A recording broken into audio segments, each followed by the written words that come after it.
Hi, this is Vince Reilly, the internet's least busiest music nerd.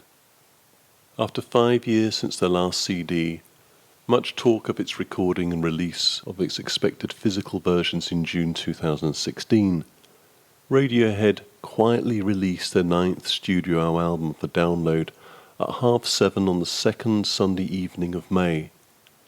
As I was surfing the net at around 9 and came across the announcement, my response was, "Oh, okay, off to the iTunes store."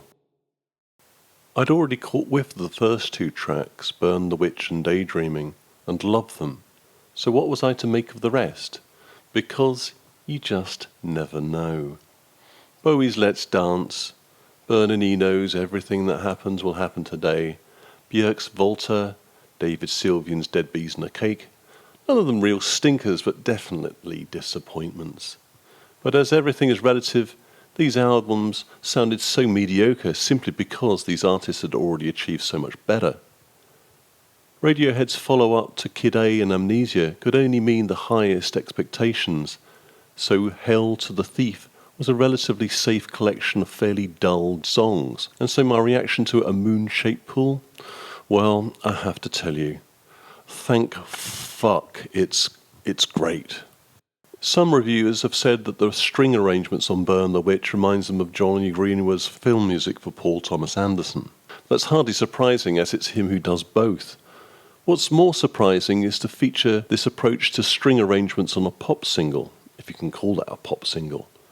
After all, Greenwood's classical influences strongly feature Penderecki and Messiaen, 2 fairly angular and difficult 20th century composers, and it makes for a very perky opening to the album. In fact, strings feature largely on this CD, in general, broadly due to Greenwood gaining his confidence and reputation in writing orchestral scores, not only for films, but for the classical concert hall. To mention Paul Thomas Anderson again, he's the director of the pop video for Daydreaming. What Radiohead is to music, Anderson's to film, i.e., thank fuck they're around when there's so much other crap. The song itself is exquisitely written, sung, played, and I feel most importantly here, really wonderfully produced. The piano delicately and intricately accompanied by various tinklings and twinklings. Deck's Dark heavily features my one gripe about this album in general, reverb. Much of this CD sounds as though you are listening to it from the other end of the Channel Tunnel. Call me a cunt, but should reverb be a defining style or just an effect, and as such used sparingly? I had to put up with U2's Top of the Mountain shit the first time around.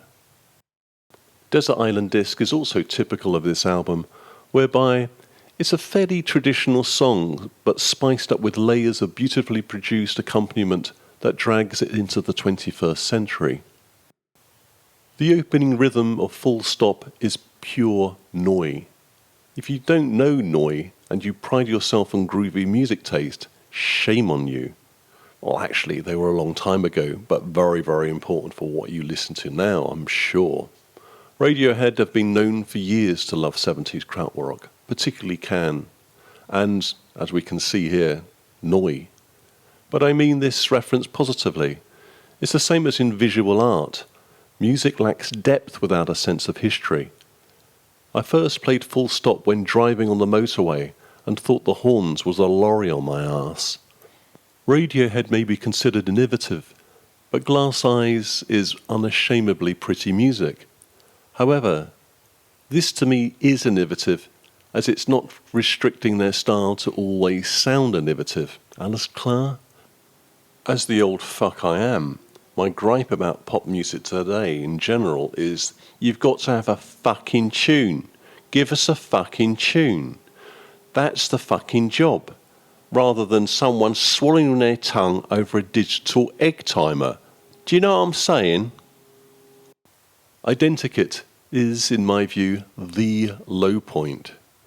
The arrangement, production, and definitely the guitar are clunky and uninspiring, and poor little Tom wanders a vast cavern of reverb. If you feel differently, please explain why in the comments, but I can tell you this, it's not your favourite track now, is it? This also goes for the numbers. although I expect this to be much more of a grower. I suspect that Radiohead as a group of intelligent middle-aged musicians listen to a far broader and surprising range of music, particularly world music, than one might expect. And present tense shows a distinct, South American bossa nova slant. I suppose it is bossa nova. Perhaps this traditional sound is there to serve the lyrics, the idea that we shouldn't always live and think in the present tense. The next track, tinker, tailor, soldier, sailor, rich man, poor man, beggar man, thief, tinker, tailor, soldier, sailor, rich man, poor man, beggar man, thief. Now, that's what I call a long title. If one were to choose which track to typify this album, it must be this. Masses of reverb on the vocals, lots of strings, layers of accompanying sound, all in the service of a fairly traditional song. Many will remember True Love Waits as also the last track on their one live CD, I Might Be Wrong, except this time it is sung over piano instead of guitar and may be particularly lovely as a result. So, to sum up, with music you feel what you feel. You like a CD or you don't, I suppose.